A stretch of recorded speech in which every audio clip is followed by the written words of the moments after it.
আমরা কি দিয়ে খাবো? আমার তো চলতে লাগবে, আমাকে চলতে লাগবে না। ভাঙ্গা ভুঙ্গা মাল মূল আনছি, 6,000 টাকাটা মাল আনছি, সব ফালাই কত রয়েছে। টাকার মাল ছিল এখানে? 10,000 টাকার মাল আনছি, সব এমনি রাখা আছে। মাল গোলাপ আছে, রজনী আছে, কালার আছে, ঝালবার আছে, সব মাল আছে। ফুলের ব্যবসা করতে হ্যাঁ, আমি ফুলের ব্যবসা করি। আমার দোকান এই জন্য ছিল, আমার ছেলে দিয়ে বইয়ে থাকে। এর আগে বলা হয়েছে না যে এখানে ব্যবসা করা যাবে না? হ্যাঁ, বলা গিয়েছিল। আমার দোকান মানে একটা আমরা 4 দিন 5 দিন বন্ধ রাখছিলাম, আমরা আজকে বন্ধ রাখবো। এখন কি করবো, ভেঙে দিয়েছে, আরে সরাই দিব রাস্তা থেকে।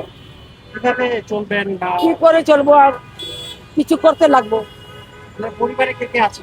পরিবারে 3টে মাইয়া, 2টে ছেলে, আমার মুরব্বী একটা। আচ্ছা, তো এখন পরিবার চলবে কিভাবে? এই অর্থ, এই দোকানের অর্থ দিয়ে তো পরিবারের খাওয়া দাওয়া কি করবো? মাইয়ারা ঘরে, মাইয়ারা কাছে কি কাম করে, ওই দিয়ে সংসার চালাম।